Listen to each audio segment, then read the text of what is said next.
Hey, everybody. Welcome, welcome, welcome. I'm so glad to be here with all of you tonight. Earlier than we normally do these streams, but here we are, August 31st, just after 8:30 p.m. Eastern Standard Time. I'm here in my lovely Brooklyn apartment, and we are going to have yet another one of our great late night streams. It's going to be awesome. I'm so glad to be here with all of you. Couldn't be happier. Couldn't be happier.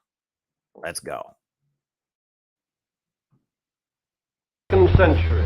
I say that the century on which we are entering can be and must be the century of the common man.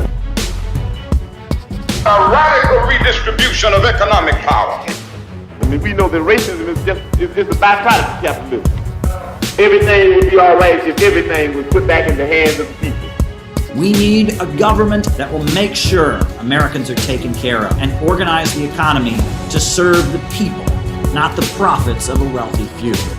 We now have the techniques and the resources to get rid of poverty. We got to start getting out there with the people. Get out of the movement and get to the masses. We need a government of action.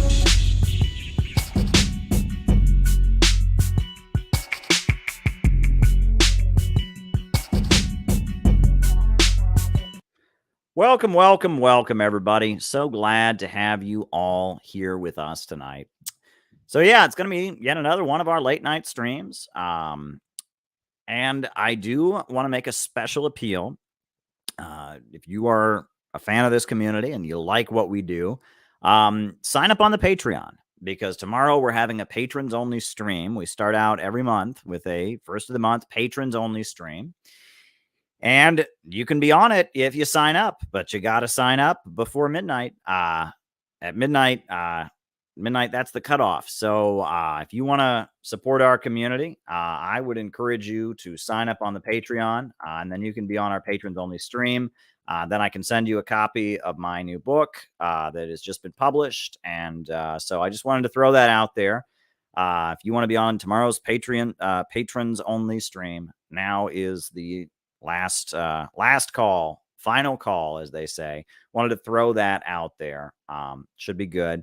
But yeah, for those of you who are not familiar, we do this stream just like we do it always, which is that I give my opening remarks. My opening remarks are then followed by a roll call where we find out who it is on the other side of the camera, who's watching. And then from there, after the roll call and after the opening remarks, then I answer your super chat or Rumble rant or Rockfin tip questions for the rest of the night. So if there is something that you would like me to talk about in the second half of our show, by all means, send it in on the Rockfin, on the Rumble, or here on YouTube, and I will write it down. And in the second half of the show, I will do my best to give you an answer. So there you go. Just throwing that out there. You guys make the second half of our show happen. You really do. It is you guys that make the second half of our show happen. Couple quick announcements. Shout out to Peter Coffin, who just made the great film and released the book version of Marx for Sale, a great critique and commentary on the social media Marxism.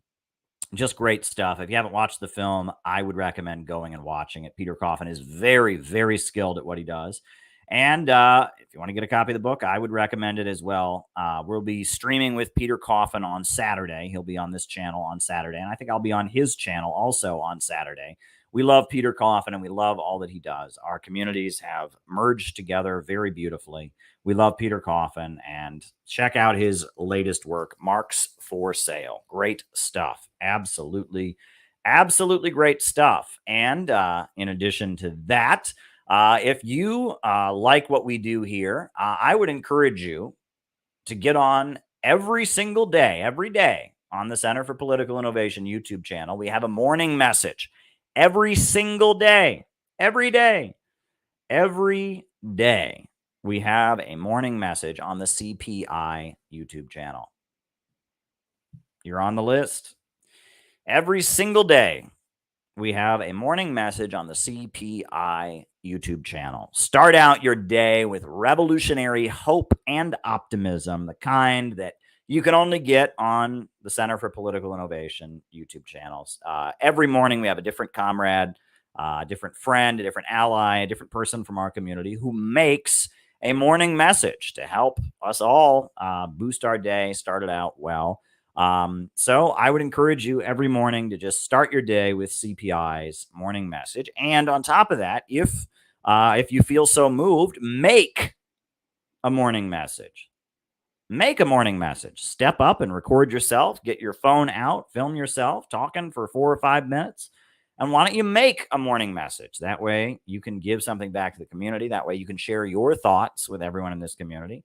That platform is open. So even non-members, even people that are just friends or observers, if you can make a morning message, it's awesome. It is a tremendous thing. It is a tremendous contribution. Many people have done it so far. Men, women, people of different ethnicities and backgrounds, people of different age groups. It just shows you how beautiful our community really is. So just wanted to make sure people are aware that we're doing that. And one last announcement. Well, actually, two more announcements.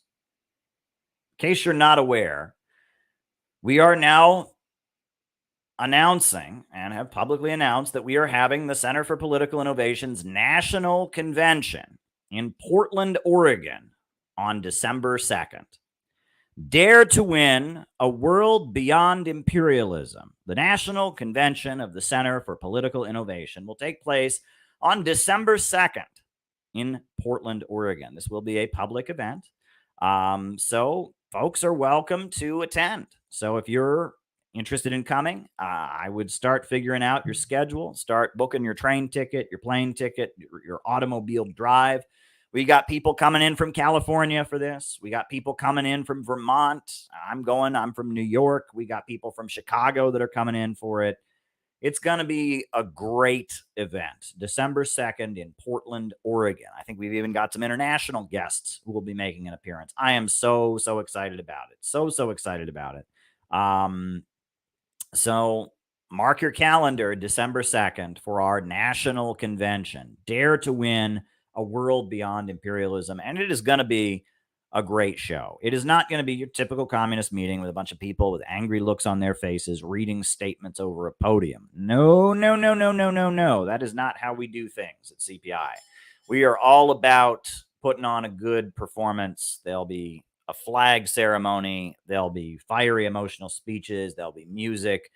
We know what we are doing and we take this seriously. So if you want to be part of it, by all means, start making arrangements now. It is just about to be September, and you got all the way until early December to figure it out. So you got plenty of time. So I would be hoping that many of you are going to be scheduling and figuring out how you can get to Portland in December.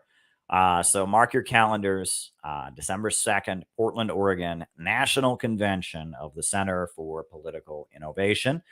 And the final announcement, so many announcements, but that's good because it means there's a lot going on. And this is certainly a vibrant community, right? This is not a talk shop. This is not a debating society. This is a vibrant community. We are going to just remind you that we do have a new book. We published a new Center for Political Innovation book that is now available called Letter to Bob Avakian. And this is a book that I wrote critiquing, but also praising and assessing the contributions of the leader of the Revolutionary Communist Party, a 82-year-old activist in the United States, communist revolutionary. And this book is out and it's selling. People are buying it. I was blown away. I got on there today, sold a number of different copies today. People are liking it. I'm going to be discussing it with various different people across the internet. So if you would like to get a copy, it is now available. Letter to Bob Avakian. And it has a couple bombshells about his connections to various forces and some information, but it's overall a political assessment of this leader. You can order your copy today. It is now available. Letter to Bob Avakian. I'm dropping the link in the chat if you want to get a copy. It is our latest book, and it's creating a stir. I found out that yes, the RCP people, the Bobavakian fans, they actually have heard about it, which not shocking, right? I mean, they have a radar out there for people who mention Bob's name. And we'll see how they take it, how they react to it. We'll see if they reply, if they give a rebuttal or a response. Yeah, it is available. And I encourage you to get a copy and engage with it. It will give you an understanding of the Center for Political Innovation's perspective as compared to the RCP Bobavakian perspective. So check it out. Just wanted to throw that out there as well. So those are my announcements. Just wanted to get those out of the way, off my chest, off my back, let the cat out of the bag. What is the appropriate American what is it? American aphorism, American what do you call those figures of speech? Euphemism or American I don't know, things that people say. That is me doing that. And I'm looking out the window at the full moon. Look at that. The yellow full moon is shining over Brooklyn. And I'm looking out my window and I can see the yellow full moon shining out my window. Isn't that wild? Isn't that wild? What a wild night. I hope I don't turn into a werewolf. If I was indeed a werewolf, now would be the time, because I'm looking at that full moon and there'd be hair spouting out of my face and claws coming out of my hands, because that is a huge moon. Huge moon there in the sky, and it looks really, really gorgeous. Wow. Welcome, everybody. So glad to be here with all of you tonight.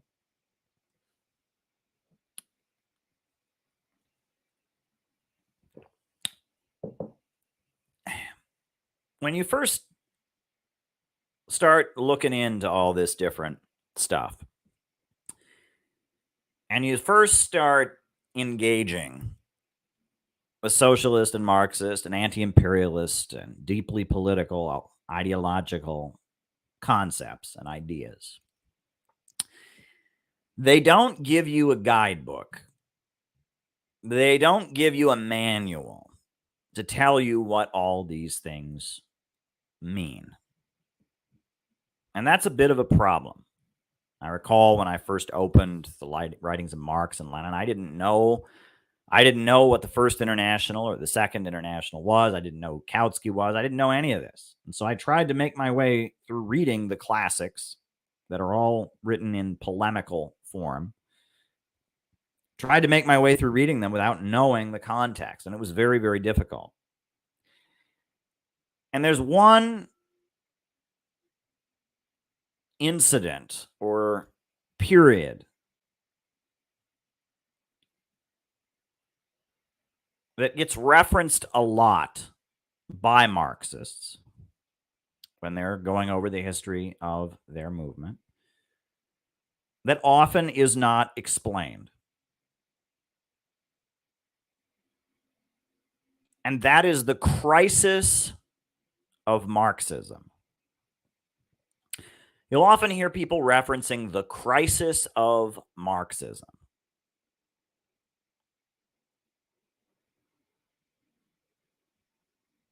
What are they talking about when they say the crisis of Marxism? And shout out to MAGA Economic Forum. Much love. The crisis of Marxism.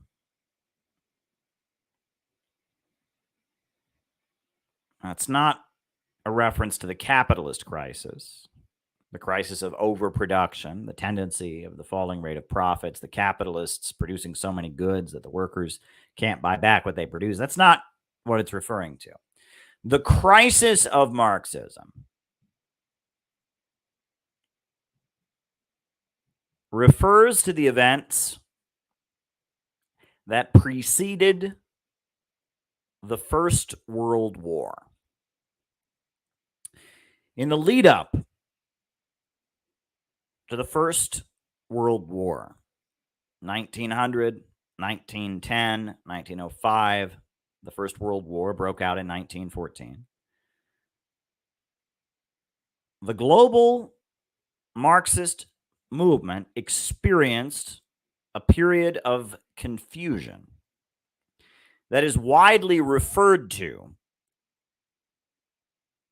as the crisis of Marxism. And the confusion and the crisis was this: Marxism, communist ideas, the labor movement, belief and advocacy of socialism was everywhere. In America, you had Eugene Debs and the Socialist Party. They were talking about socialism everywhere. In Britain, you had the Labour Party. They were talking about socialism everywhere, getting elected to parliament. In Germany, you had the world's largest Marxist party, the Social Democratic Party, the SDP, SPD. France, Austria. Marxism was everywhere in Europe and in the United States and in Australia and in the industrial Western countries of the world. Marxism was proliferating and spreading like wildfire. It was everywhere. But the communist revolution was not happening. And the economy was not operating in the way that Marx had predicted. Millions of people were becoming Marxists. Millions of people were joining labor unions. And real reforms were being won. The 12-hour workday was created. Universal male suffrage was created in most Western countries, meaning that every man got to vote. They weren't even thinking about letting women vote, but every man, regardless of whether or not he owned any property, got to vote. In Germany, in particular, you saw a dramatic amount of reforms that were won. A national health service was created by the German Kaiser. A kindergarten system was created where little kids got to go to daycare for free by the German government. Labor unions were winning union contracts on the job. Socialists were getting elected to office and enacting policies. Marxism was everywhere. But the revolution wasn't happening. Meanwhile, the economy was not changing in the way that Marx had predicted. Marx had shown that in capitalism, the worker is constantly being replaced by the machine. The capitalist wants to pay as little as possible for every product he creates, and he wants to make as many products as he possibly can. And this has a built-in problem that the worker cannot buy back what he's produced. The amount of wages paid out are always less than what the worker would need in order to buy back the product. And this problem of the worker being unable to consume what he produces, the problem of overproduction, it gets compounded by the introduction of technology. Technology creates a situation where this problem gets bigger and bigger and bigger. And the problem that is ever present in capitalism of people being homeless because there are too many houses, people being hungry because there is too much food. The coal miner's riddle, the little boy saying to his father, "Why is it so cold?" The father says, "Because I can't afford any coal to heat the stove." And the boy says, "Why can we not afford any coal?" The father says, "Because I lost my job at the coal mine." The little boy says, "Why did you lose your job at the coal mine?" He says, "Because there is too much coal." Poverty created by abundance, this built-in problem of capitalism, Marx predicted would become more and more exacerbated.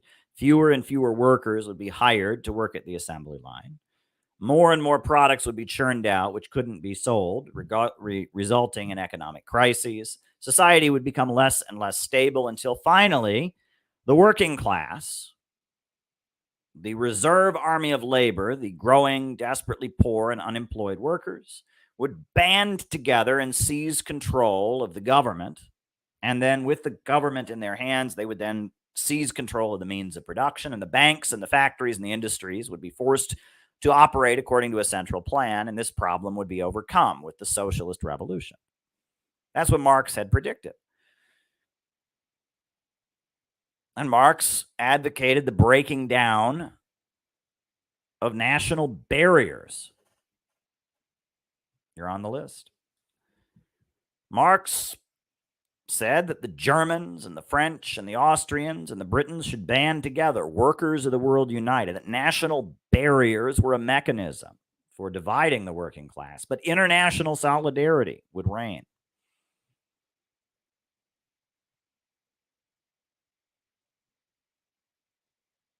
But this wasn't happening.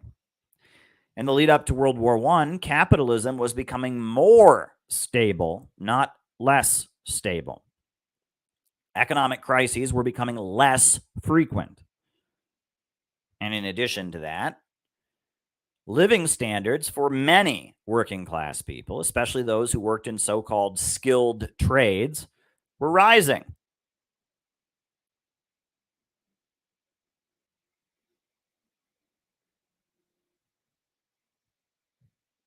So this whole situation created a moment where all the global communists and Marxist thinkers were sitting back and going, what's going on? It was a moment that was very perplexing. Why was it that their movement was bigger than it had ever been? The labor unions were bigger, the socialist parties and the socialist groups were bigger. But the revolution of the working class wasn't happening, and the economic results that Marx had predicted were not happening either. And this is the period in which we call the crisis of Marxism, because something was clearly wrong. Something was clearly not right. They had to go back to the drawing board. Now, one school of thought was called Revisionism, started by Edward Bernstein. Edward Bernstein said that the reason that we weren't seeing the revolution and the reason we weren't seeing the economic consequences is because capitalism is just kind of naturally turning into socialism. Now that we have universal male suffrage, every man can vote. There's more working class men than there are capitalist men. So eventually the capitalist men will be outvoted by the working class men. And one step at a time, socialism is coming out of capitalism. The creation of the Federal Reserve Bank in the United States, the 12-hour workday, the creation of public education, all of this was little building blocks. And that capitalism in the West wasn't having a big economic crisis, Edward Bernstein argued, because it was just kind of naturally turning into socialism. And that there wouldn't be a revolution. It would be a gradual process. Socialism, Edward Bernstein argued, would be the mere sum of reforms. He called for evolutionary socialism as opposed to revolutionary socialism. He said, the movement is everything, and the goal is nothing. There won't be an event horizon, a clear event where the working class takes power from the capitalists.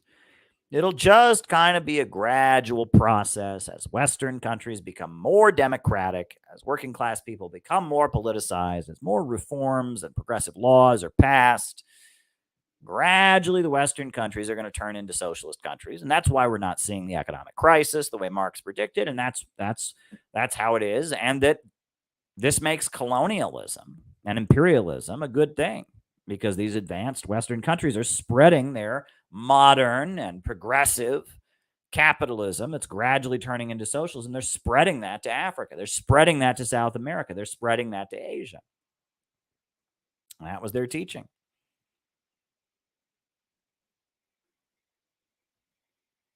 Well, the global Marxist movement largely rejected Edward Bernstein. And Karl Kautsky was the leader of the German Marxists who rallied the global Marxist movement to reject revisionism, to reject Kautsky. That was one response. You also had the individual named George Sorel. And George Sorel said that the problem that the Marxist movement was facing was a spiritual problem. That by building huge labor unions, by building huge socialist parties that were winning elections and taking seats in parliaments, by having huge socialist marching bands and socialist choirs, socialist kindergartens and socialist bowling leagues, and by making Marxism a mass movement as it was in the United States. You look back in the history of the United States, most cities had multiple socialist choirs and marching bands. Most cities had multiple socialist baseball teams and baseball leagues. I mean, by making socialism a mass movement, where socialists were getting elected and becoming mayors and members of city council, and by doing that, they were watering down socialism's revolutionary content. And that revolutions are not made, George Sorel argued, by mass movements of people.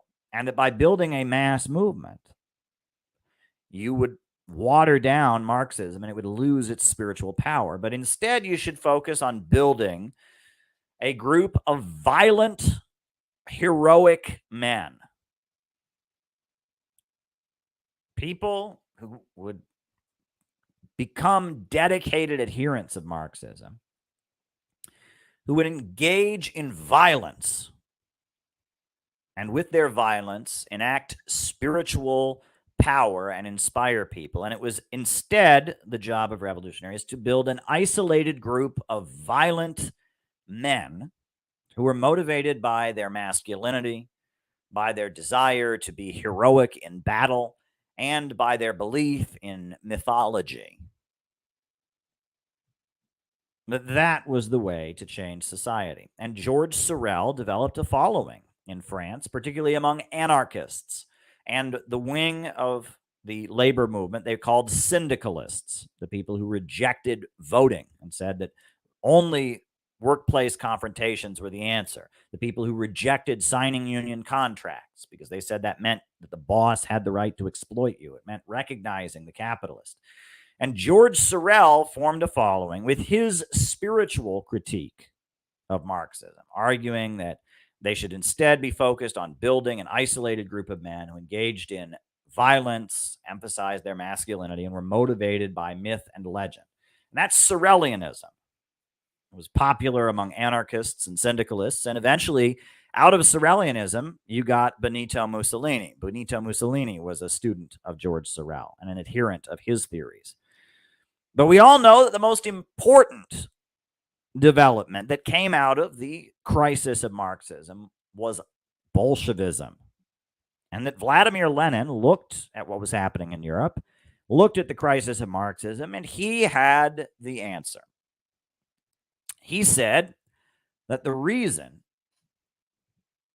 there you go, you're on the list. He said that the reason that capitalism was not having the economic crisis that Marx had predicted was because it was moving into its monopoly stage of imperialism. That the capitalist corporations, the industrial corporations of the Western countries were being subjected to the domination of banks, that finance was becoming dominant over industry, and that blocks, monopolistic associations, trusts, cartels, and syndicates based in the Western countries were spreading their tentacles all across the planet. They were seizing parts of the developing world and using them to dump their excess commodities. They were exporting capital rather than exporting products. Instead of exporting French fries, they were exporting McDonald's. Instead of exporting tires, they were exporting Goodyear. The corporations themselves were spreading themselves across the planet, and this new international financial oligarchy was emerging to dominate global capitalism. And in doing so, it was spreading Western capitalism all over the planet and holding back development in the third world. And that this is why the economic crisis that Marx had predicted was not coming through, because now they had fresh virgin lands, new markets to export their products to, fresh fields of exploitation. And so they were being bailed out by subduing the third world. China became a playground for Wall Street corporations to sell their opium.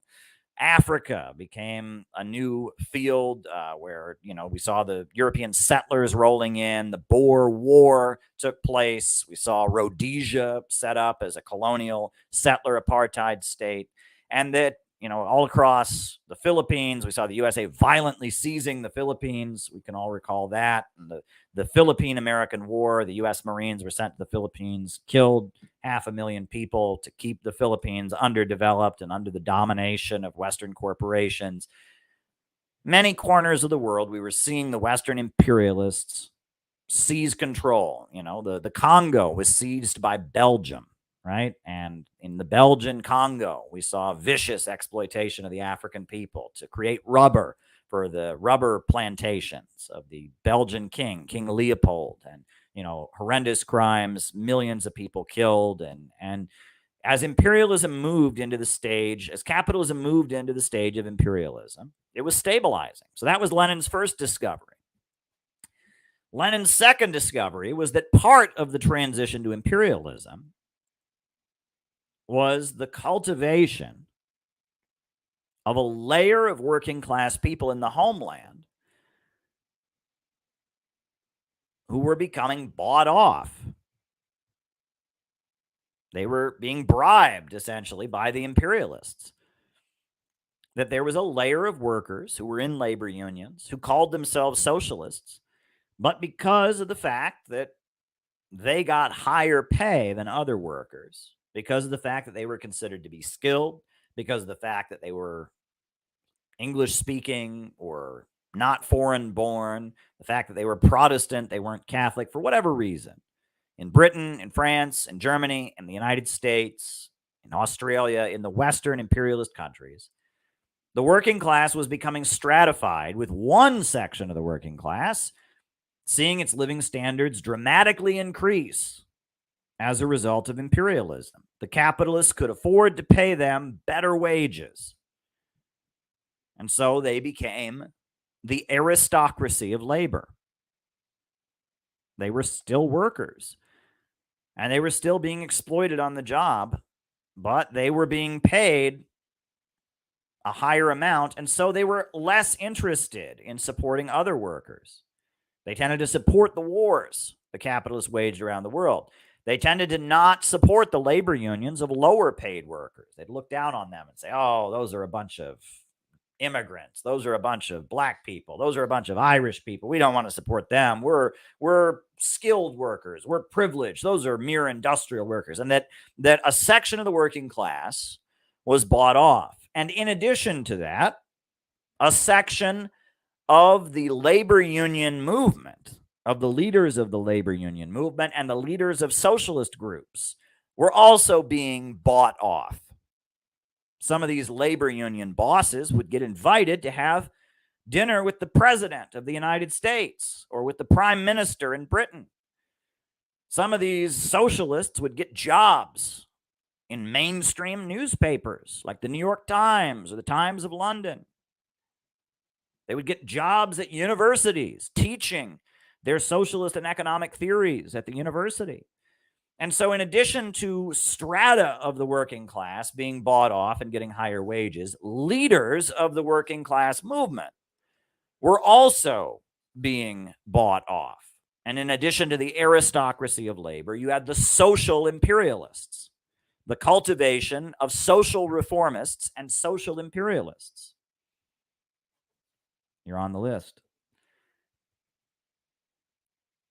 And the social reformists and the social imperialists who dominated the labor unions and the socialist groups, and the aristocracy of labor that dominated the working class movement and didn't want to have solidarity with the lower paid workers, the so-called unskilled workers, the foreign-born workers, the non-white workers.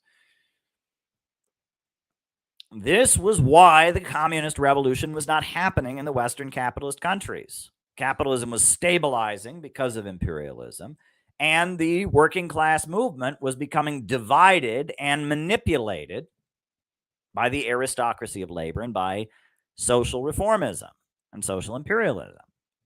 And that this was the basis of the crisis of Marxism.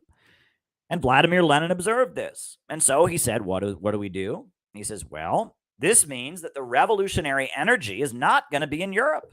It's not going to be in France and Germany. It's not going to be in America. The revolutionary energy in the 20th century is going to be in Africa. It's going to be in Asia. It's going to be in Latin America. It's going to be in Russia. It's going to be in places where whole countries are being kept poor by the imperialists. And it'll be struggles not for the worker against the employer that will lead to the creation of socialism, but it'll be the struggle of entire nations to break free from imperialism. That will be the basis. That will be the basis of socialist revolutions. The working class will lead the entire nation, the peasants of the nation, the capitalists of the nation. It'll lead the entire nation. The working class will lead the entire nation to break free from the domination of the imperialists. So what Marx said about how all nationalism is bad, nope, we get rid of that. Nationalism of the oppressed is good. Nationalism of the imperialists is not good. National chauvinism, the desire of the French imperialists to dominate the whole world, or the British or the American imperialists to dominate the whole world, their belief that they were superior, that's national chauvinism. We reject any form of national chauvinism, but among oppressed nations, among the Chinese, the Vietnamese, the Asians, the Africans, the people of South America, their nationalism, fighting for the liberation of their nation, that's a good thing. Nationalism of the oppressed is a good thing.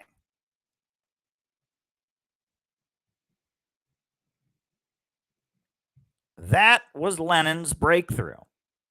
And these new theories that Lenin developed were a response to the first crisis of Marxism. Things weren't going, the way the Marxist movement was operating wasn't working.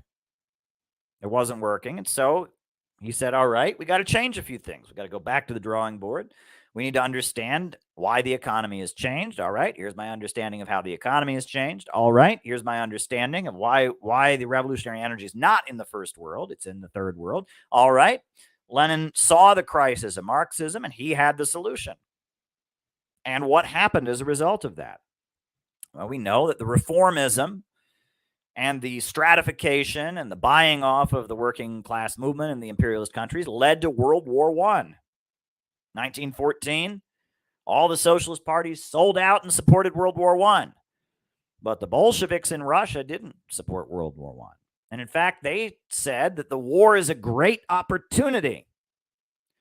They said, we're going to turn the imperialist war into civil war. We're going to tell the working class to turn their guns around. We'll say it's time to make war against the war makers.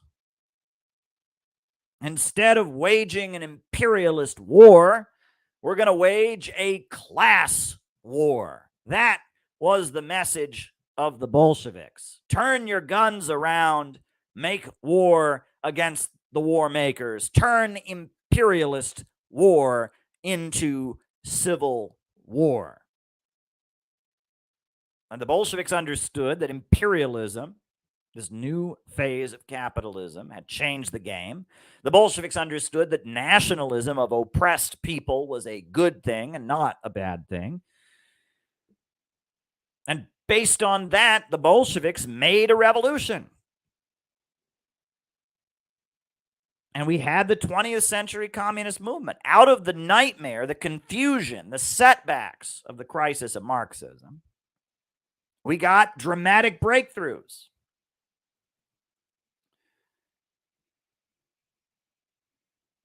You can imagine how those Marxists in Europe felt. They must have been sitting there so frustrated. It doesn't make any sense. Our movement is everywhere. We're not having a revolution. Our groups are growing by leaps and bounds. We're not having a revolution. Furthermore, our economic theories are not coming true. What is going on?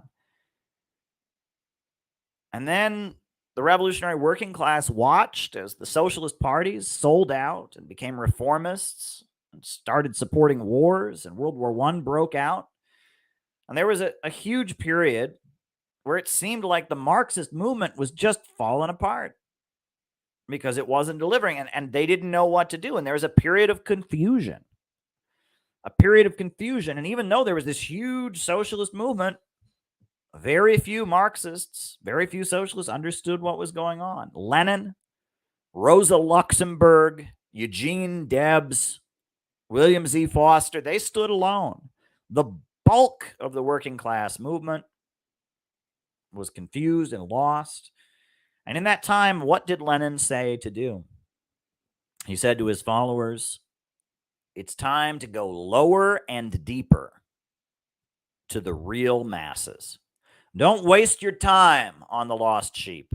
Don't waste your time trying to convince the social democrats to become better. Don't waste your time trying to convince the reformist sellout labor union bosses to become revolutionary. No. You need to go to the people that have not joined the Marxist movement yet. You need to go to those hungry workers who are suffering. You need to go to those oppressed people that are struggling. Forget the labor movement.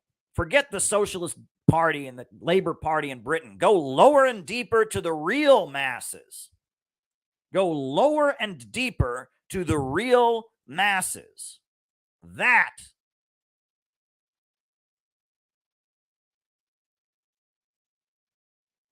is the future of the movement. And that was the first crisis of Marxism. And understanding that crisis and understanding that is so important to understanding everything. It's because of the crisis of Marxism that there are socialist parties in Europe and communist parties in Europe. The communist parties were formed as the people who followed Lenin and his teachings. And the socialist parties were the ones that had sold out and supported the war. The crisis of Marxism is so important to understand, and I do see the Rumble rant that came in from Jamie Turner, and I'm following everything, and the super chats are coming in, and I do see Hemp Carr in the Rockfin. You're all on the list, don't worry. The socialist parties and the understanding of imperialism, all of this comes out of the crisis of Marxism. And that crisis of Marxism, it sucked. It absolutely sucked. World War I, 20 million workers being sent to their deaths. Socialist groups that were big and massive, failing to deliver and proving that they couldn't make a revolution. It all sucked. But it was from that crisis of Marxism that we got the radical new understanding that we came to call Marxism-Leninism. And we got the Great Russian Revolution, millions of people lifted out of poverty, the Soviet Union becoming a powerhouse country, the Chinese Revolution, China building itself up, African liberation struggles in Latin America. It was out of the crisis of Marxism. And because of the boldness of some individuals who had the willingness and the understanding, you're on the list, the willingness and the understanding to look at the crisis and reconfigure things. It was because of their boldness and their brilliance in doing so that we were able to change course and rebound, and we saw the dramatic victories of the 20th century that happened. The crisis forced us to think. It forced us to figure things out. It showed us where everyone stood. It showed us who was our real friends and who was our enemies. It was a dramatic but necessary moment, the first crisis of Marxism. Now, the reason that I've been telling you this for the last 45 minutes is because I believe that we are now, in 2023, living in the second crisis of Marxism. And let me add, I don't believe after the fall of the Soviet Union, many people said that the fall of the Soviet Union, the 1990s, this is the new crisis of Marxism. Bullocks. I don't buy it. No, we are now living in the full-on crisis of Marxism. The fall of the Soviet Union, we had a big defeat. The Soviet Union fell. Eastern Bloc countries fell. There was a lot of confusion, but the capitalist economy rebounded and all of that. The crisis of Marxism had not yet matured. That was maybe the fall of the Soviet Union was the beginning of the second crisis of Marxism. But we are now in the eye of the storm. The second great crisis of Marxism is upon us. The same place that the Bolsheviks were in the lead up to World War I, we are in right now. We are in the eye of the storm. We are in the eye of the storm. Why? Why are we in the eye of the storm? Because everything should be going our way. There's a big capitalist crisis. Living standards are dropping. The working class is angry and ready to fight. They hate the government. They don't want to fight the wars. They question things. And yet, Marxism and communism, despite being more popular than ever with people on the internet, despite a widespread interest, our movement is not gaining any ground. The working class is not winning great victories. We're not moving toward a socialist revolution. This is the exact same situation. It is a return of the crisis of Marxism. Just like in the early 1900s, socialist and communist groups were everywhere, but they weren't seeing the revolution they expected. The economy wasn't acting the way they expected, and we're back in this spot. Now the economy is acting the way we expected. We have a prolonged crisis of overproduction, the greatest crisis in the history of capitalism. Artificial intelligence and the computer revolution and these breakthroughs have driven everything that Karl Marx wrote about technology and the worker competing with the machine and poverty created by abundance, the problem of overproduction. All of that is more true now. It is 1,000 times more true now than it was in Karl Marx's day, right? We are living in a moment where it's very, very, very clear that everything Karl Marx wrote about how capitalism cannot handle technological advances and how the capitalist system has this built-in problem of overproduction, all of this is more true than it has ever been before. But yet, the socialist and communist movements are not gaining ground in the Western countries. And furthermore, there's widespread interest in Marxism among the population. And in addition to that, there is widespread opposition to the status quo. Widespread opposition to the status quo, widespread questioning of mainstream media, widespread opposition to the wars. But yet, Marxism as a movement isn't growing.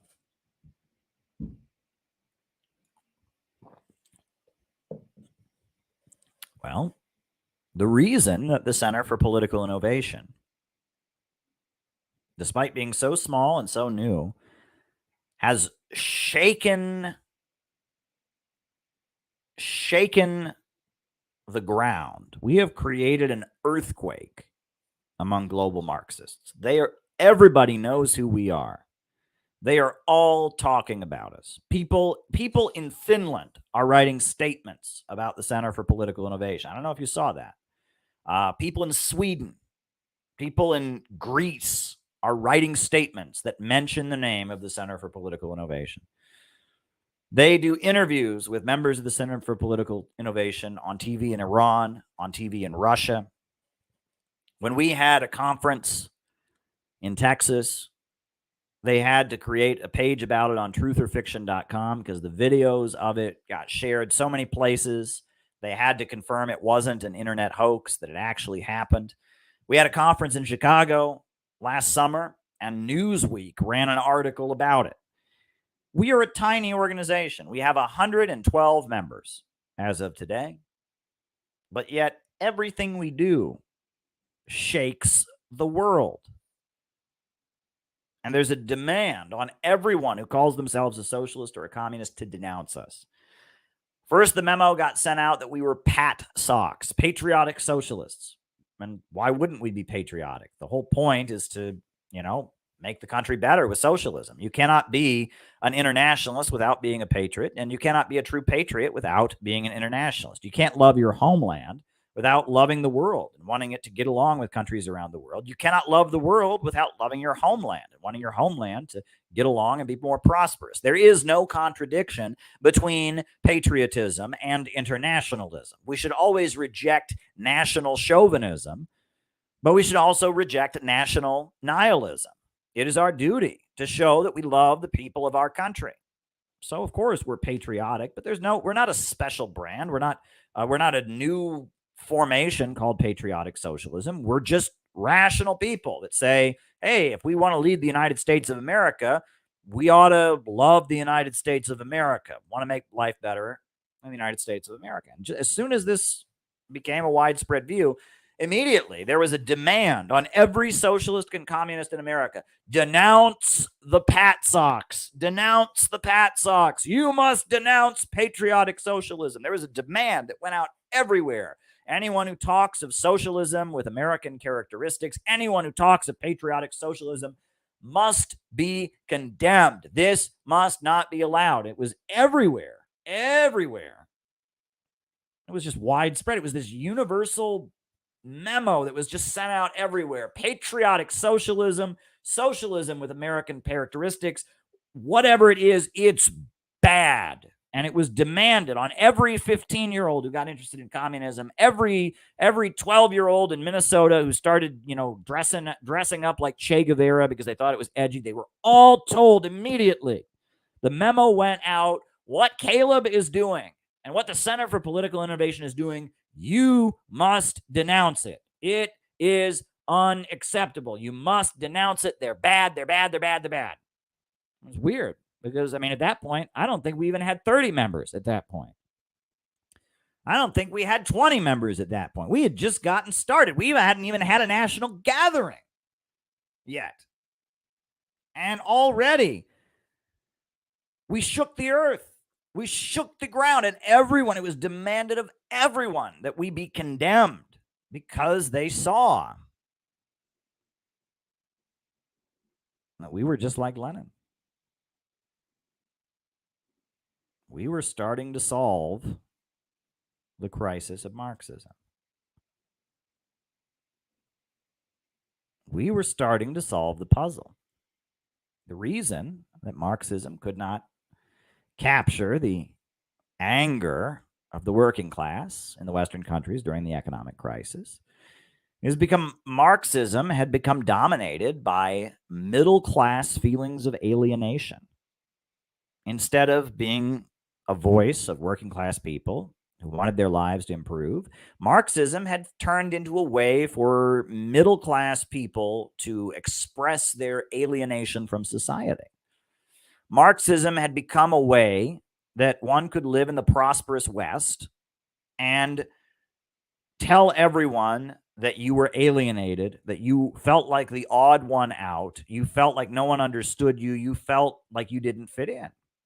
Marxism became a vehicle when the Western countries, especially the United States, defined themselves as being anti-communist. To become a communist became a statement of one's alienation and isolation and nonconformity from society.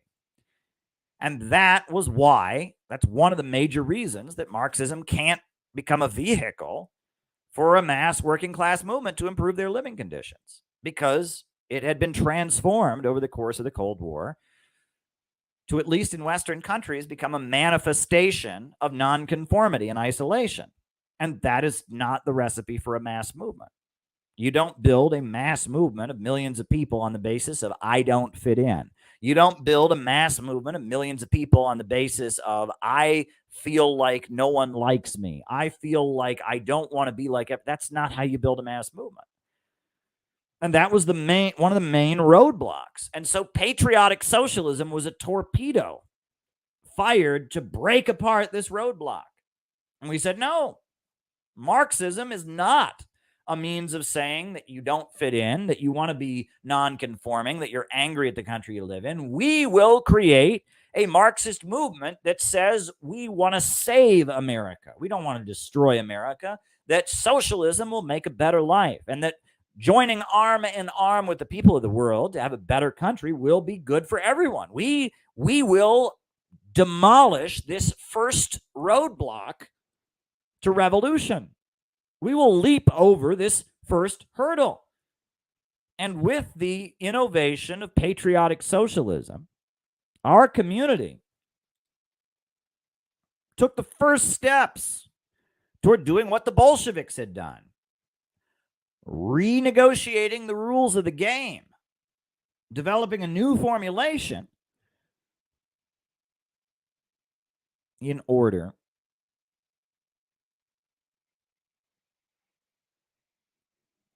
to overcome the crisis and operate in the new playing field. Well, as you can see, our innovation of patriotic socialism, on the one hand, it may have led to all kinds of people being pressured to denounce us and pressured to oppose us, but it also led us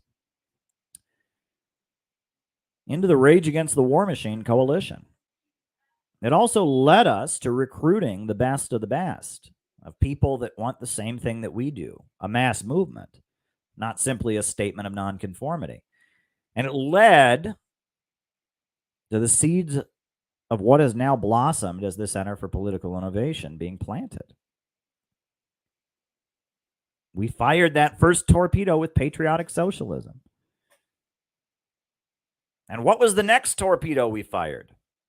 Well, somebody, somewhere, I mean, it wasn't a huge discovery because I was not at all private about doing it. I never tried to cover it up. Somebody somewhere discovered that I had met with Russian intellectual Alexander Dugin.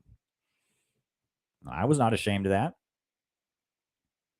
I met Russian intellectual Alexander Dugin once, and I met his daughter, Dari Dugina, on many different occasions. And somebody discovered this, and mass hysteria was again whipped up. In addition to condemning us for our patriotism, how dare Caleb meet with this important philosopher in Russia? This cannot be. Alexander Dugin is a fascist. He is a neo-Nazi. He's all these things, which he is not. And the memo got sent out. What they were really saying was not that it was a crime that I met with one Russian philosopher. Rather, they were saying it is a crime to align yourself with Russia. It is a crime to align yourself with Iran. It is a crime to align yourself with the countries around the world that have broken out of Western capitalism.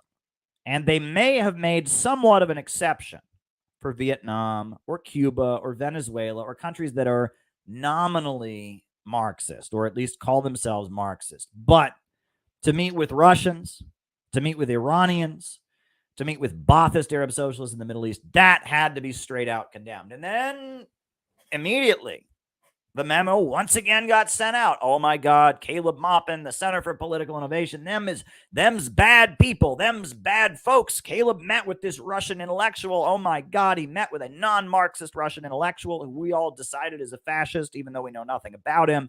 And oh my God, blah blah blah blah blah blah blah blah blah blah blah. All this insanity. And what did we do? We said no.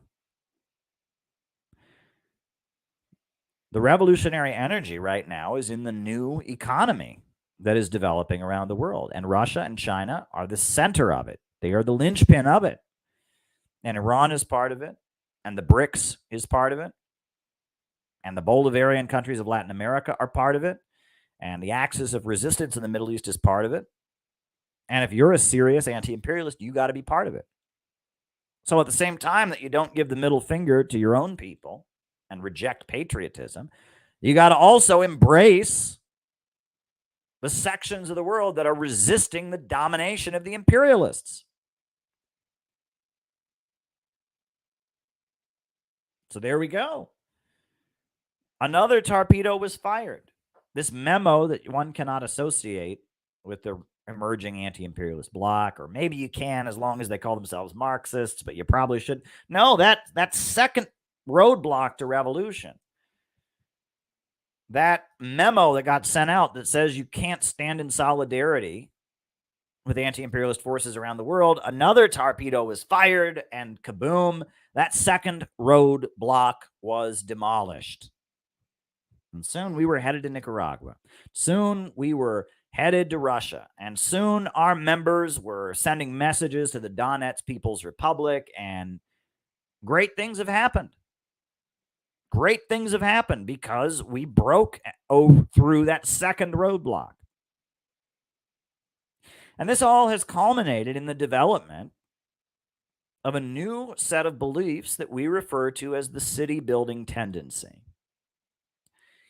And in the United States, the city building tendency is very unique. No one else talks the way we do. We've got Friends, People's Party, Libertarian Party, Party of Communists, American Student Union. We've got Friends. But our message is pretty unique. But if you go to the developing world, our message isn't that unique at all. Communist parties sound like us in most of the world. In India, the communists sound like us. Latin America, the communists sound like us. Most of the world, what we say is pretty much common sense. But in America, it's pretty unique. And then the war in Ukraine escalated. We made clear what side we were on. We made clear that Russia was right and the U.S.-backed proxies in Kiev were wrong. And again, we were roundly condemned and attacked. And at this point, though we are small, at this point, though we are limited in our resources, we have the foundations of a real political movement already laid. We have before us the foundations of a whole new paradigm. We have with us the foundations of a whole new world, of a whole new breakthrough. What Bolshevism did, we are doing, at least in the Western world,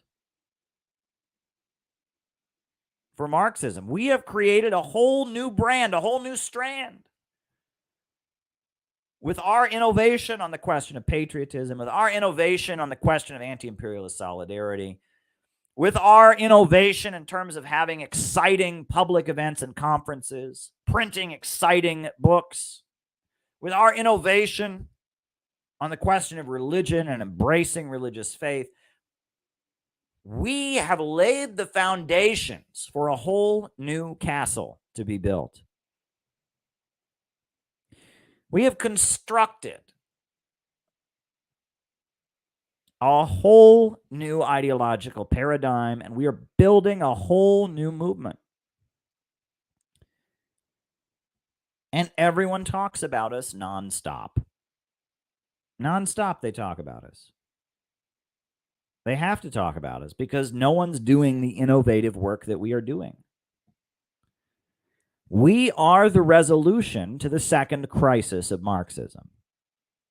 We understand why the Soviet Union fell. We understand why the Western Marxist movement is impotent and failing. We understand that it's time to go lower and deeper to the real masses, or out of the movement to the masses. We understand the division between the new right and the lower levels of capital and the ultra-rich financial oligarchy and the power struggle that's laying the basis for the political turmoil in the Western world. We have a new understanding, and that gives us the ability to operate in this new playing field. We are doing a huge amount of cutting-edge pioneering work, and we are building a movement that has captured the imaginations and irked the frustrations of literally millions and millions of people. There are millions of people who know about the Center for Political Innovation. There are millions of people who pay close attention to what the Center for Political Innovation does. And in addition to that, there are millions of people who are furious and say, it can't be allowed, it must be stopped. People in the countries of the world that are struggling against imperialism, they know all about us. You can be sure they know about us in Russia. I'm on RT every day.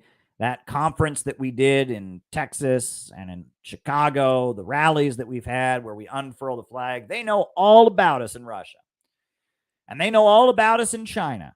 Also, when I confronted Sa Ing-wen, when our summit against hypocrisy that was had in opposition to Joe Biden's Summit for Democracy, you can be sure they know all about us in China.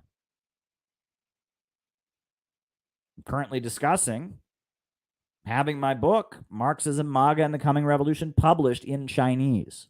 That's how much they know about us. They know about us in Iran. I get requests from Iranian state media all the time. There are Iranians retweeting and reading our content. I've been to Iran. I have a whole documentary film. People know all about us in Iran. And people know all about us in Venezuela and Nicaragua as well. We've sent delegations. We've participated in important solidarity actions. People know all about us in the Korean Peninsula. You can be sure of that. The North Koreans have republished articles by me in their daily newspaper.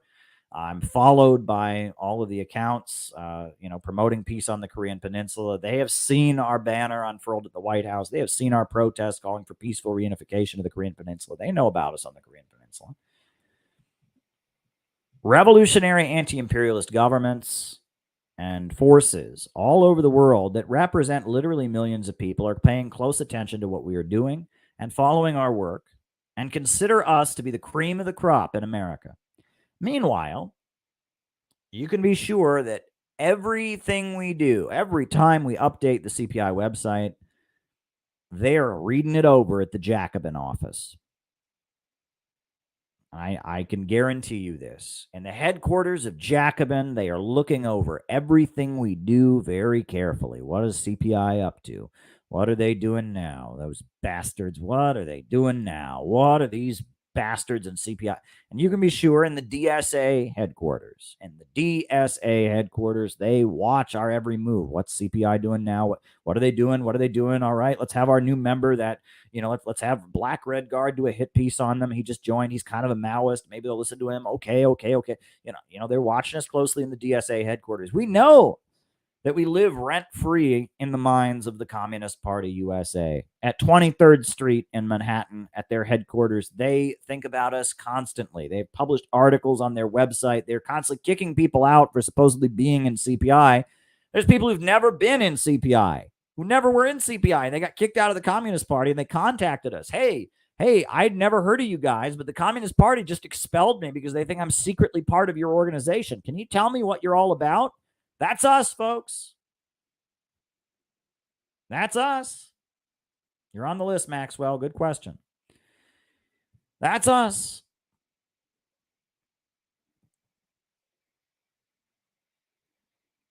We are so important that there have been various social media influencers who have had to copy us. I've had to hijack some of our talking points and rhetoric so that they can put on a better social media performance art. We don't necessarily mind. We like people talking about the way we talk, But there's a difference between us and these influencers, which is that they are putting on a show on social media and we are building a real organization. We're building a real network of people. We're working together and trying to achieve real goals, carry out real operations. And that we're never going to go all in on social conservatism. We do not hate gay people. We do not hate trans people. We welcome them in our midst. Some of us have a religious objection or a political feminist or whatever objection to different lifestyles, but that is our business. We leave our personal life at the door. Our rule is drawn from the U.S. Constitution. No religious test. Your personal life is your own business. We take no position on abortion. We take no position on gay marriage or on the transgender question. We take no position on the sex work question. We aren't in this to talk about sex, and we're not in this to regulate people's private personal lives. We are in this to battle for the economic rebirth of the country and to defeat the imperialists. That's why we're in this. That's why we're in this. And we're not in this to put on a silly show. And the way we do things may not always be conducive to the social media entertainment world. We may not put on the best whiz-bang social media show because we're trying to build a real network. But we have the foundations of a real movement here. We have a group of very dedicated people. Why do you think there's a morning message every single day? Every single day we have a morning message. Every single day.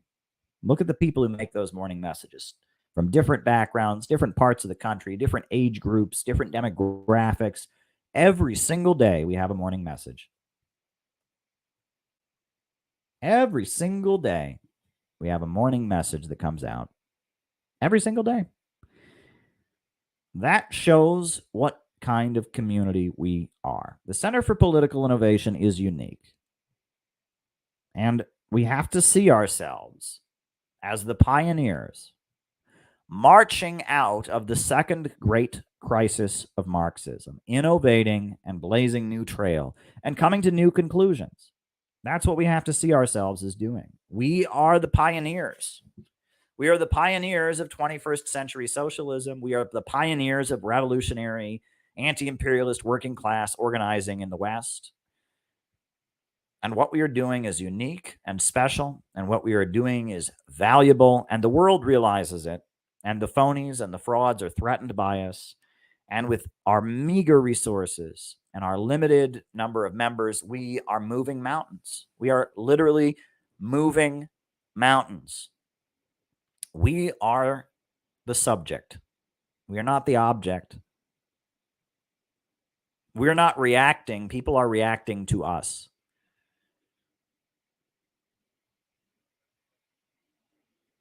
We are the force that sets the tone that all other forces have to contend with. What we do sets the tone for what others do. If you have any doubt about how special and important we are, you should stop, because we have proven ourselves to be the revolutionary subject.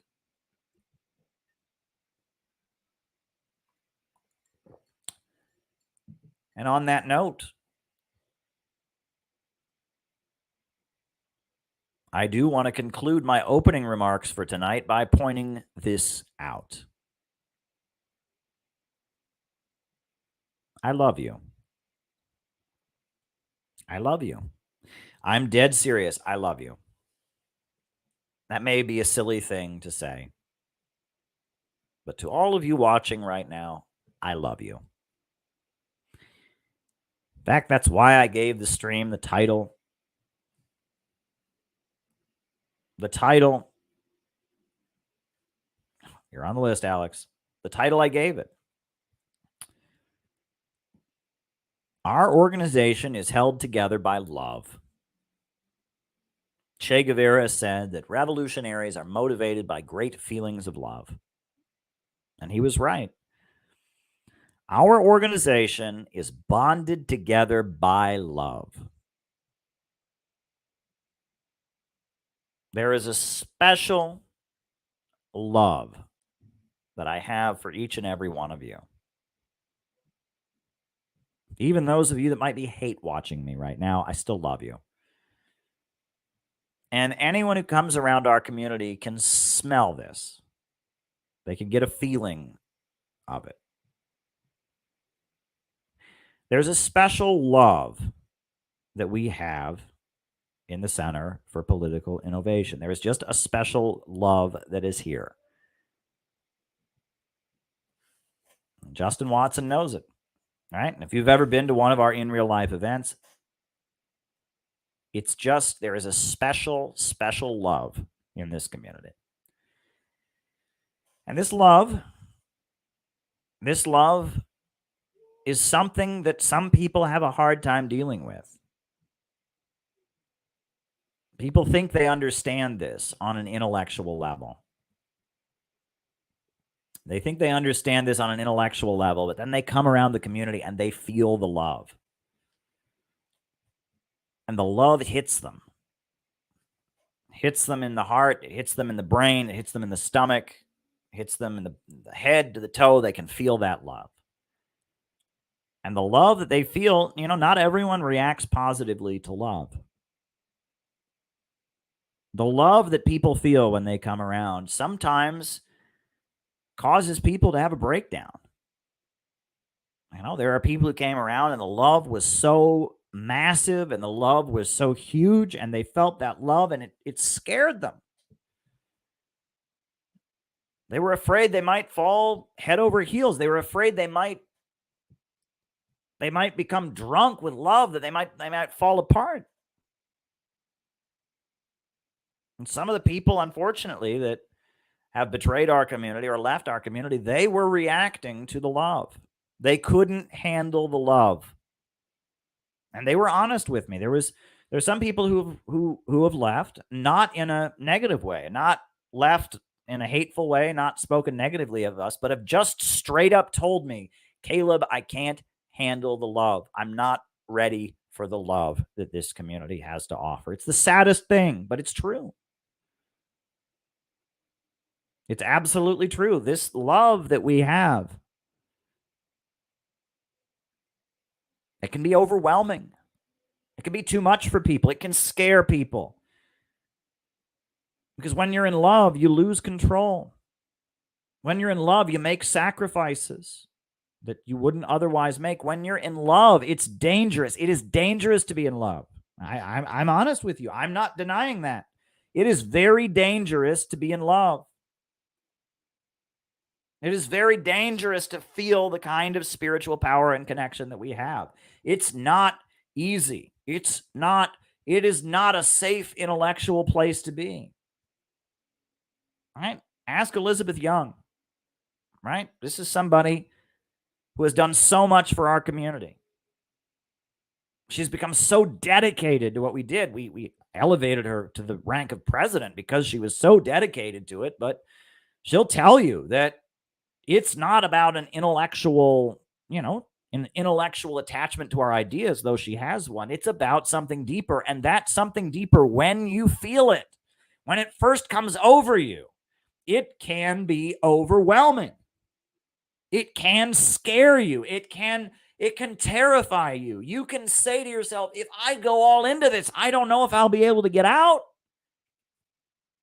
If I can attach myself to the love that's here, I don't know what I'll become. I don't know where I'll go. I don't know what I'm going to do. The love can be too much for people. The love can scare people. And we can be honest about that. If you join DSA, you ain't going to get the love like this. All right? You lurk in an internet community with some influencer you like, you ain't going to get the love that we have. That might feel a lot safer. It might feel a whole lot safer. And I understand that. And I understand that some people are not ready for the love that our community has to offer. And I have to just understand that. I have to just reconcile with that fact. Right? We live in a heartless world. We live in a world where people get betrayed and taken advantage of and manipulated, where people get scammed and conned, where people get scarred, and that people aren't ready for the kind of love we have to offer. And I can understand that. And I can't blame them for that. And it breaks my heart. And I hope that those who aren't ready for the love we have to offer can change. And I hope that they can open up. I hope that they can open up, and I hope that they can be prepared for what we have to offer someday. But all I can do is keep building and keep teaching and keep trying to accomplish things and keep trying to carry out the tasks that need to be done. That is all I can do. And that's all you can do. But it's this love and this dedication and this connection that gives us the ability to do things other groups can't do, gives us the ability to make discoveries that other organizations and other thinkers can't make, gives us the ability to carry out operations that other people could only dream of carrying out. So take it or leave it. Take it or leave it.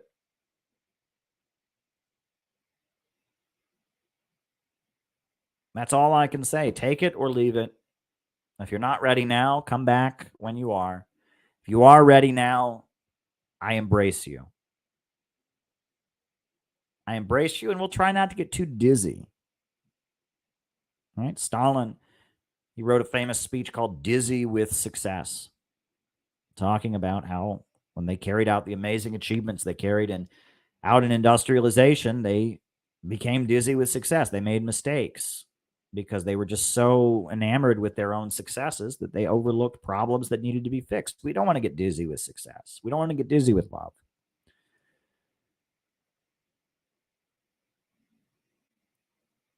We want to understand that what we're doing has power, and the same kind of power that can turn on your electrical lights can also be a lightning bolt. The same kind of power that can, power your car engine to go off can also make a huge gasoline explosion, pipe bomb. We can recognize that when you're playing with feelings and emotions and spiritual attachment of this kind, you are playing with fire. We don't want to be a 3-year-old holding a gun. You got to take the gun away from the 3-year-old. We have to know what this dangerous but very useful and powerful device we have in our hands is. We have to go to gun safety training. We have to learn how to hold that gun properly, how to only fire it when we precisely know where the bullet is going to travel. We have to know how to handle the explosive power that sits in our palms right now, because we have something very dynamic and powerful here, and no one can deny it. It's almost like having an atomic bomb in your backyard. What we hold in our hands here with CPI has so much ability to blossom. It's so much power. We have to use it carefully. We have to use it strategically. We have to use it in a way that doesn't blow up in our face. And I want everyone to know about that. And I want everyone to be aware of that. And I want everyone to understand that as we continue to carry out our operations, be aware of what I'm talking about. If the love hits you and it's overwhelming, that's what it is. If you have the anxiety of going all in because you know that you could lose it, you could lose your mind in love, be aware of that.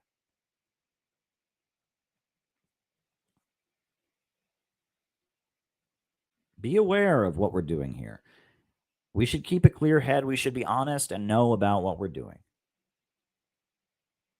And those are my opening remarks for you tonight. A little earlier than we usually are on here, but that's fine.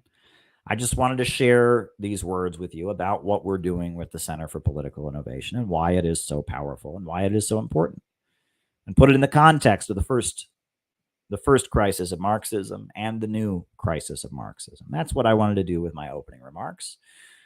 So I do want to just say, it is the last day of the month, and we always open up every month with a patrons only stream. And if you're able to help out our community, help me out, by joining the Patreon, so you can be on the patrons only stream tomorrow. That's where you can do it. Just a quick thing, just throwing it out there. All right. So on that note, let's do the roll call. Names and locations. Names and locations. I will call you out as I see you. Names and locations. Names and locations. Who is with us tonight? Names and locations. Oh, Max Sparks, and thank you very much. All right.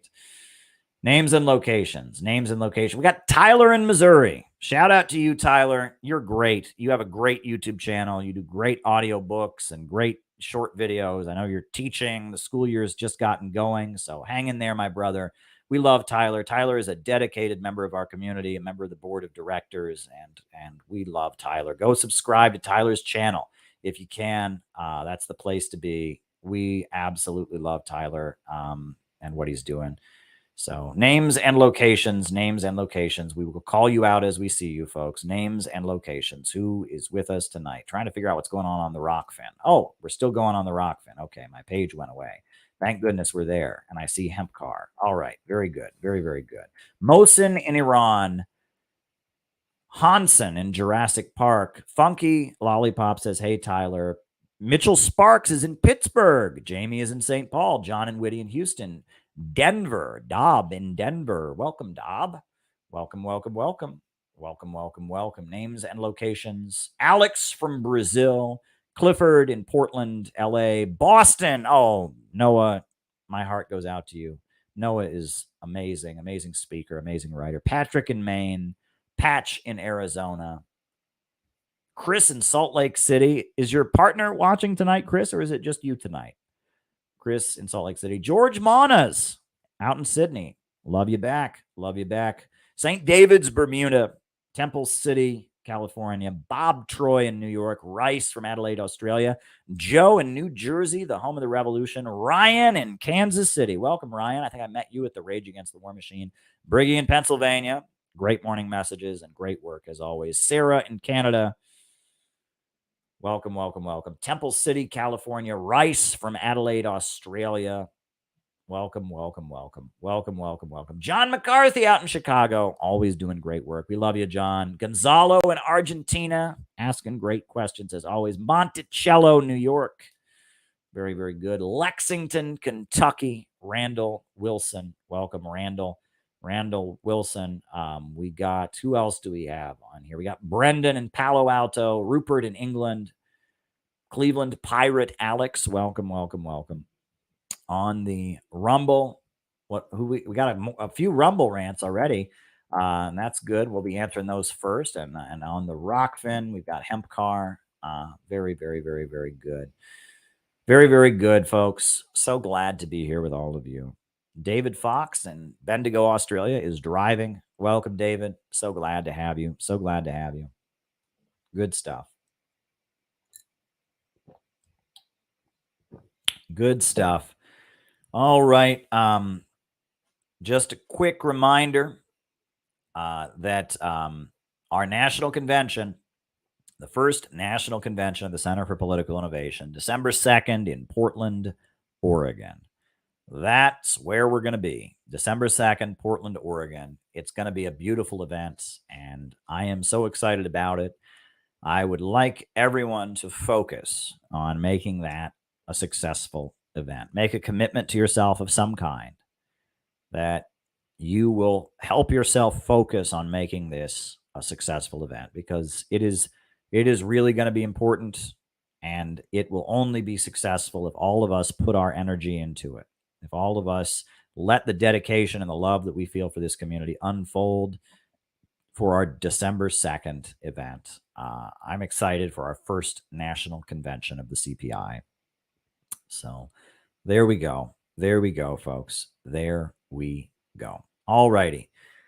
All righty. So now Now I think I'm going to start answering people's questions. I think we'll just go right to that. We'll just go right to that because we got a few Rumble rants to answer. The first one: who was Milosevic, and why did the USA decide to brutally attack his country? Well, Slobodan Milosevic was the leader of Serbia.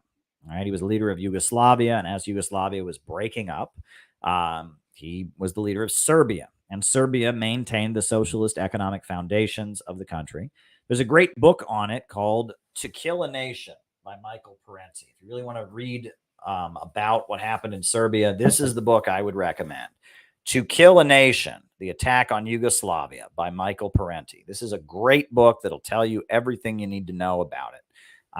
But basically, Serbia remained socialist, and the Kosovo region of Serbia there was a lot of Albanians who moved there after the fall of socialism in Albania, and they were organized into an Islamic fundamentalist group called the Kosovo Liberation Army that was funded by the United States and Saudi Arabia. And as a result of that, there was civil war in the country, and the United States used claims of ethnic cleansing to justify a horrendous bombing campaign and eventually set the stage for a color revolution and the overthrow of Milosevic. And the results have not been good for the people of Serbia, and it was a horrendous crime that the Clinton administration carried out, but it was because they are trying to maintain their grip and dominate that part of the world for imperialism. And German imperialism was heavily involved, French imperialism. There you go. I don't know what more I can say about it. So there you go. All right. Would a Pan-African federation become a socialist superpower? Well, that would be up to the people there, obviously. But, unifying Africa has long been a goal of socialists and revolutionaries. You talk about Kwame Nkrumah. You talk about Muammar Gaddafi. That was long stated to be a goal of socialist revolutionaries on the African continent, to unify and not have Africa divided. Those borders were drawn by the colonizers and the colonialists, and they were drawn. I mean, you look at the Horn of Africa. Djibouti is just drawn on the map so the imperialists can have bases there.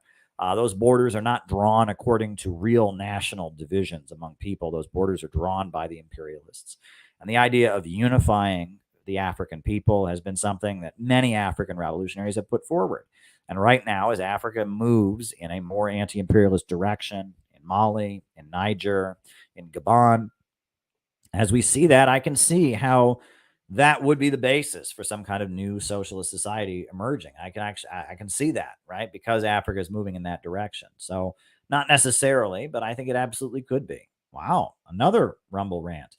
Why do independents and people on the right call wokeism cultural Marxism?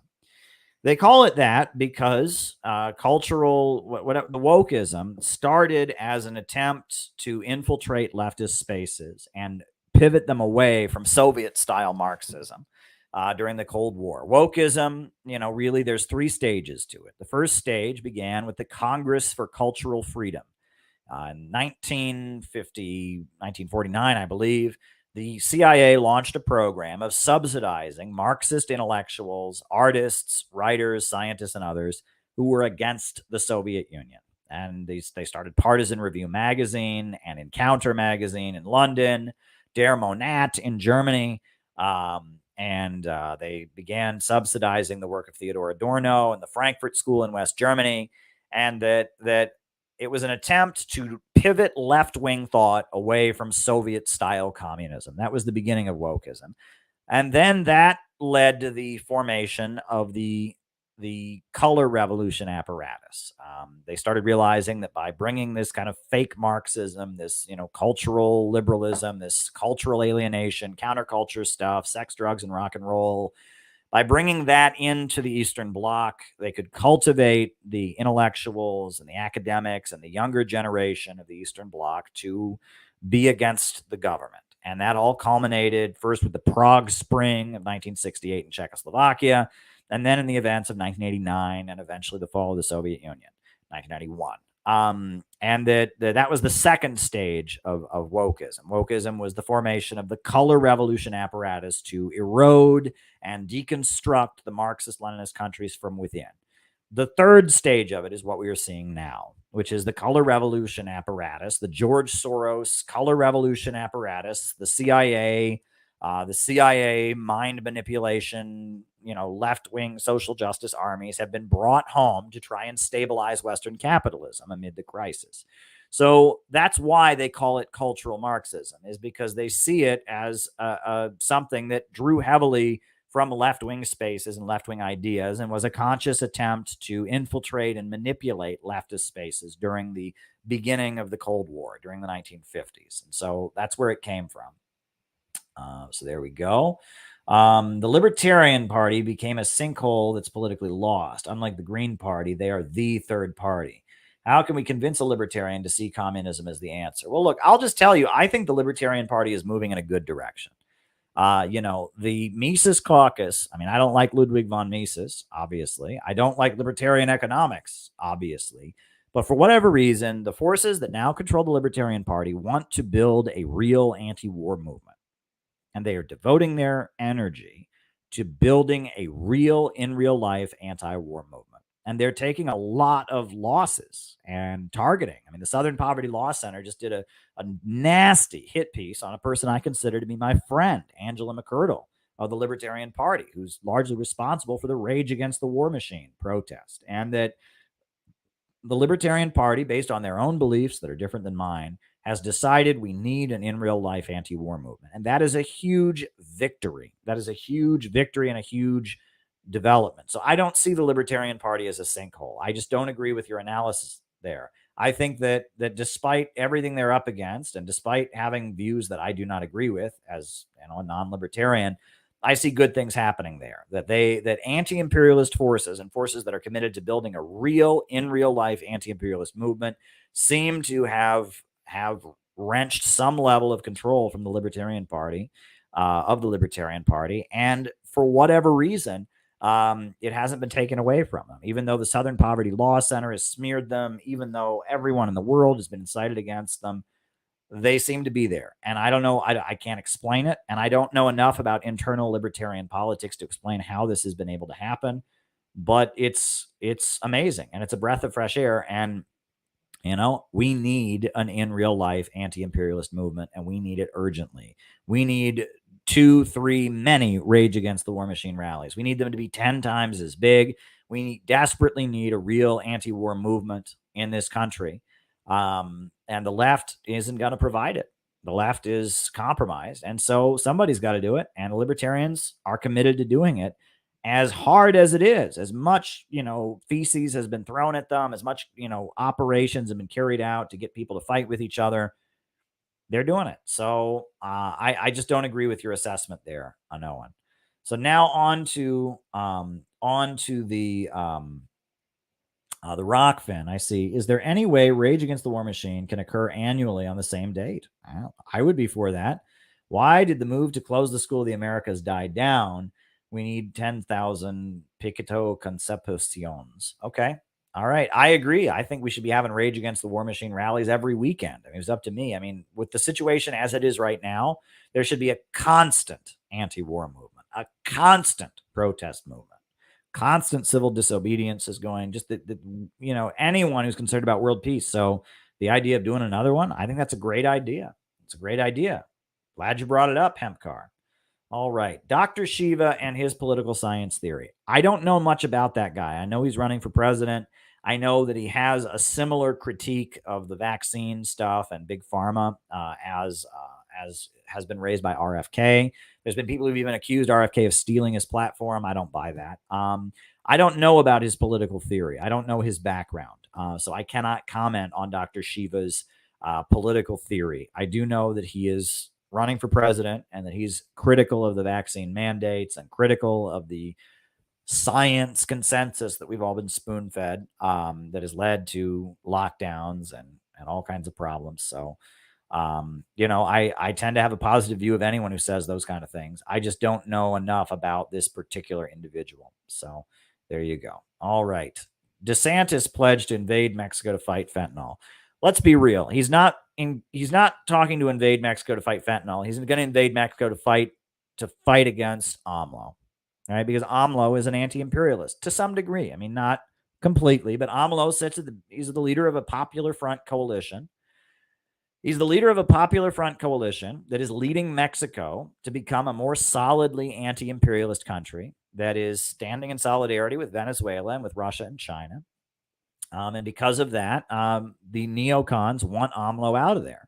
And they want Mexico to be under their grip. And I think that that is why DeSantis is running on that platform. It's not about the drug cartels. There have been drug cartels in Mexico for the longest time, right? I mean, that's nothing new about that. And our leaders certainly have no problem with that. Our leaders supply the majority of the weapons to the drug cartel. They've done studies that the drug cartels, where do their weapons come from? The United States. The Mexican police are completely infiltrated by the drug cartels. The American government is basically handing out weapons to the drug cartels, military grade weapons. They have no problem with the drug cartels. Their issue is with AMLO. And it's with AMLO being an anti-imperialist, being the leader of an anti-imperialist coalition government, not being perfect and having a Mexican deep state and a police, apparatus and an intelligence apparatus that's very tied in with America. But they just don't like AMLO taking Mexico in a more independent direction. Ron DeSantis is a neocon. He does the anti-woke performance art, but he's mainly a neoconservative, and I don't like him. Don't like him one bit. Some Stalinists and Pat socks say Pol Pot was good. Well, first of all, there's no such thing as a Pat sock, because all communists are patriotic. They love the country in which they live, but they're also internationalists. And you're on the list, Lewis. You're on the list. I'll get to that. But all communists are patriotic. All communists are patriotic. All communists love the country in which they live. All communists want to make life better. Pat sock is a label that was slapped on to those of us who decided to be honest about that and to try and build a mass movement.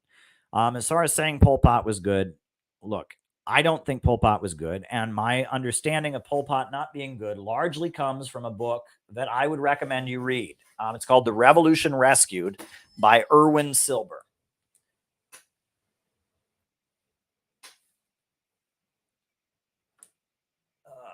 Yeah.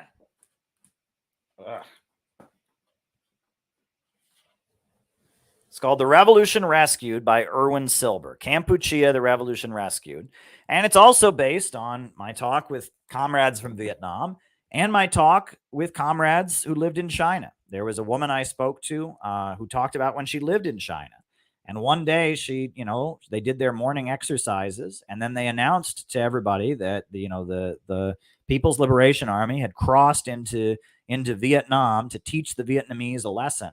And that was heartbreaking for her, because she'd gotten into communism as somebody who protested the Vietnam War. And now the country that she was living in and she was sympathetic with, China was invading Vietnam also. And that was heartbreaking. The Kampuchea War, 1978, when China invaded Vietnam, that was a hugely demoralizing event. A hugely demoralizing event for the world communist movement. Henry Kissinger and Zbigniew Brzezinski were laughing their asses off as communists killed other communists. And it was a horrendous tragedy. And I recommend you read Imperialism and the Crisis on the Socialist Camp by Sam Marcy. Because, that event, the Chinese invasion of Vietnam was just a real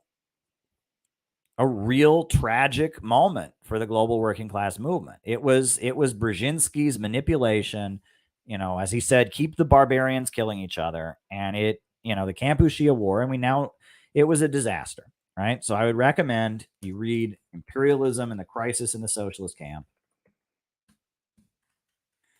It was really the United States that pressured China to invade Vietnam.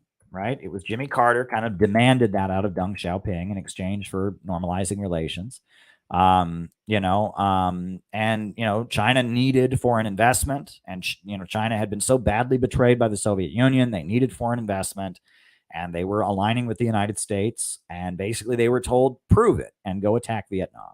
And it was a big setback, and it was not a good moment for the global communist movement. These were not good years. The Carter years, right? That was a lot of what we're seeing now.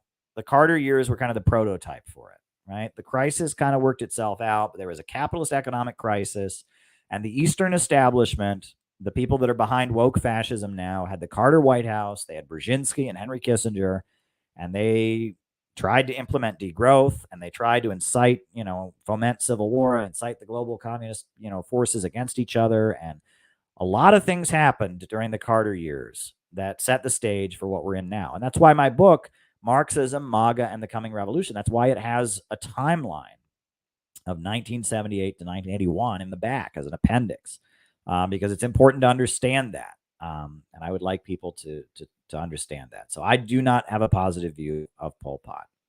All righty. I remember that you showed the famous clip of Chaplin's The Great Dictator. Yep. Reminded me of Sacha Baron Cohen film where he mocks Muammar Gaddafi, released during the bombing of Libya. Well, it shouldn't remind you of that, right? The movie The Great Dictator, it's kind of a mockery of fascism and Hitler. It talks about the treatment of Jews in Nazi Germany, and then it ends with a very communist speech. Sacha Baron Cohen's film, that was a completely different thing. It was a Zionist, pro-imperialist caricature of Gaddafi, of anti-imperialist leaders. And a lot of the jokes were just like, it was like they were jokes about things that weren't even true. Like it, at one point in the one second.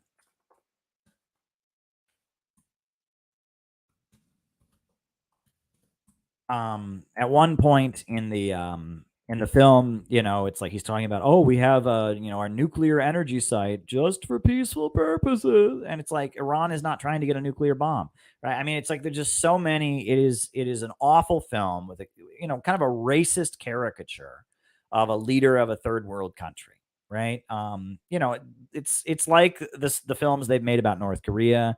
It's like the film, my wife and I, we didn't even finish it. It was so bad, There was a movie called The Last King of Scotland that was about Idi Amin, the leader of Uganda, and it was just so bad. And that people don't rise to become the leaders of countries because they're clowns, because they're buffoons, and that characterization of the leader of a third world country, even if he's somebody you don't like, it's not accurate, right?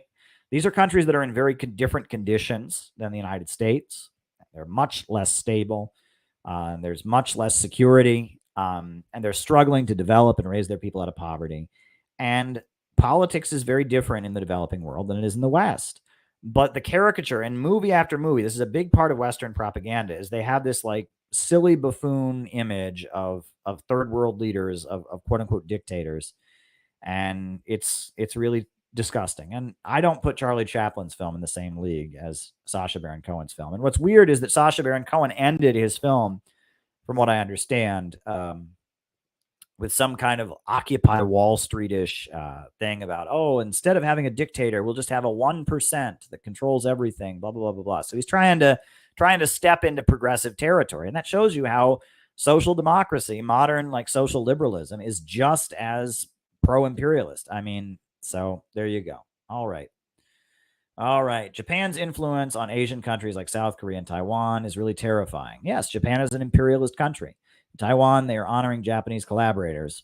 Not surprising, but pretty despicable, pretty offensive, right? And they even bow like Japanese. Yeah, that's pretty horrendous. It's pretty despicable. And, but it goes to show you that, that it's not just about one island, right? It is about the entire history of that region, and that there is a narrative of events that says that the Chinese communists were always bad, that says Japan is misunderstood, and there's a narrative of events that is the correct narrative of events, which says that the Chinese Communist Party has raised millions from poverty, and that Mao was a great hero fighting Japan, and that the end of World War II was a great moment because China and the Soviet Union and America had all come together to defeat the menace of fascism and Japanese imperialism.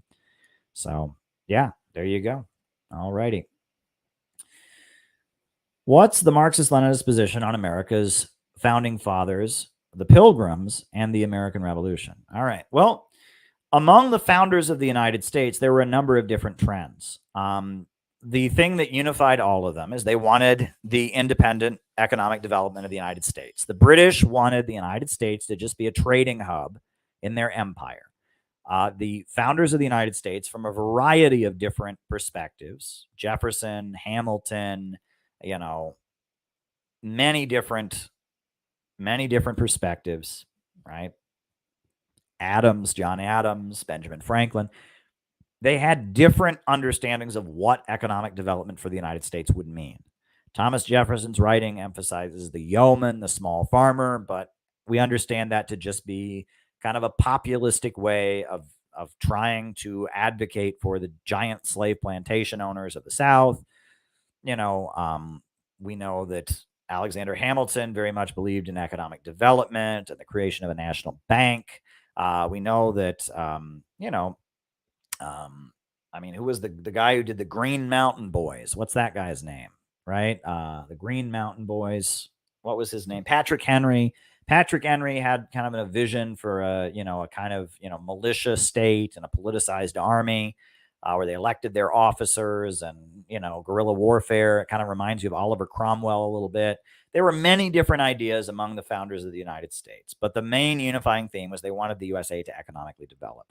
The Pilgrims, those were religious. They were a religious minority in Britain, the Puritans, and they were a religious minority in Britain who, because they thought Britain was a society that had the Church of England. They considered the Church of England to be a Catholic abomination, to not really be Christianity. And so they first went to Holland, and then they went to the United States, and they set up Massachusetts as they wanted to have a theocracy. They wanted to have a state religion, a government, that was based on their religious principles. And it didn't work out too well. And so they were forced to divide. And immediately you had, Rhode Island being formed, and you had New Hampshire being formed, and that among themselves, they couldn't come to a religious consensus, and they were trying to set up a theocracy. They wanted to create a theocracy in line with their very radical Protestant beliefs, right? That the Anglican Church resembled the Catholic Church in many, many ways. And much like Oliver Cromwell and the Roundheads in Britain, they felt that the Anglican Church was not genuine Christianity, and they wanted to utilize the new territory of the United States to create a theocracy based on their brand of Protestantism. And immediately they had problems, and so there were new colonies that were formed, different splits, etc. But they were a group of radical Protestants who were part of the bourgeois revolution, were against feudalism, and wanted to build a modern society. And the American Revolution of 1776 was a pivotal moment. It was the United States, breaking free from the British Empire and establishing its independence as a country, first with the Articles of Confederation and eventually with the United States, U.S. Constitution, but also in terms of its economy. It was its independent economic development. The United States developed and became the country it is because it broke out of the British system, right? If the British really wanted, if you look at Africa, there were white settlers all over Africa, but Africa never developed into a country. Well, that's kind of what the British wanted for the United States. They wanted there to be white settlers all over the United States, but the United States to be an underdeveloped corner of the British Empire. Well, the founders of the United States, they wanted the United States to become a fully developed country. They didn't want the United States to be where a bunch of settlers from England might be and rule over an apartheid state with native people and extract natural resources. That's not what the founders of the United States wanted. They wanted a fully developed industrial country in the Americas. And I think you can thank the fact that we have a fully developed industrial country in the Americas, despite all the evil things that involved, killing the Native Americans, the slave trade, etc. You can thank the fact that we have a fully developed country in the United States. You can thank that. You can thank the founders of the United States for that. You can thank the American Revolution for that. That's the reason history developed the way it did. So there we go. All right. Watch any Cold War related video by Cody of Alt History Hub, infographics, or Simple History. You'll see that they all share the same narrative, and the videos itself are edited to appeal to young people with meme drawings. I'm going to have to check that out, Battle Cossack. because I need material to react to. We need material to react to. We absolutely do. And so, you're saying these history channels are full of bullshit. I'll go and check them out and talk about debunking them. And thank you for pointing me in the right direction, Battle Cossack. I do appreciate it. And thank you. I really thank you. And you've stayed on my case about this. I need to start reacting to these awful history videos. Thank you. Google seems to reject my super chats when I talk about certain channels who align with the imperialists. That is weird. And other people have complained about not being able to send super chats as well. And I don't know what that's about. And that's very weird. It's very, very, very weird. We are getting all kinds of crazy suppression from social media. So I have no idea what that's about. All righty. Is CPI going to world festivals? Yes. Yes, we are. Yes, we are. We are going to the world festivals. If you're in CPI, you can be part of those conversations. Yes, we intend to participate in global communist gatherings. And the answer is yes. Yes, we are participating in the World Anti-Imperialist Platform and their gatherings. We are participating in the World Communist Youth Festivals. The answer to your question is yes. All right. He's 1,000% correct. Much love to all of you. Look, I just have to speak from the heart sometimes. Not much more I can say about it. The love thing. We have a special vibe. There's a special feeling you get when you come around our community, and it's hard to explain, and it shows that we're doing something special. There's a special energy that's flowing through everything we do.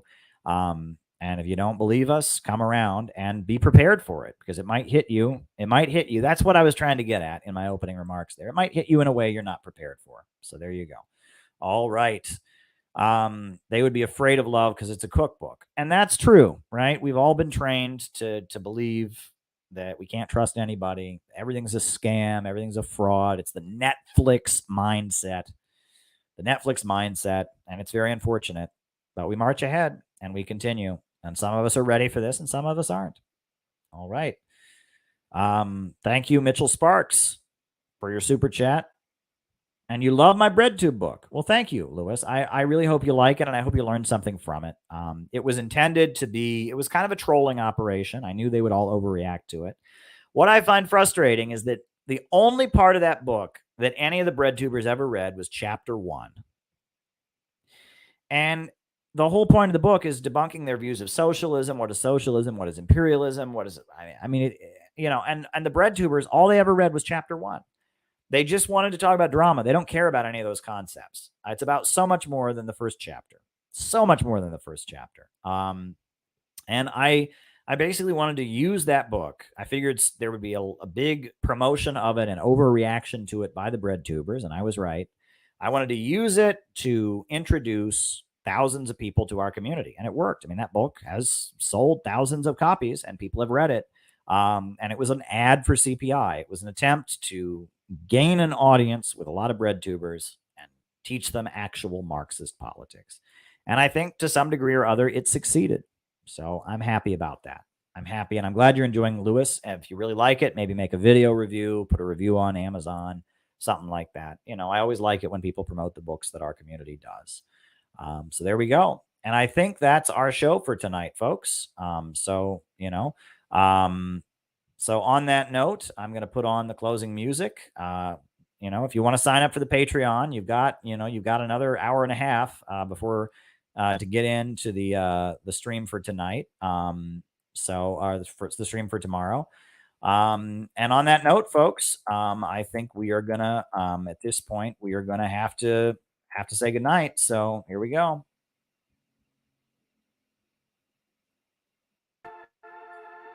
In the struggle against U.S. imperialism is now emerging throughout the world. Ever since World War II, U.S. imperialism and its followers have been continuously launching wars of aggression. But the people of various countries have been continuously waging revolutionary wars to defeat their aggression. While the danger of a new world war still exists, and the people of all countries must get prepared, revolution is the main trend in the world today.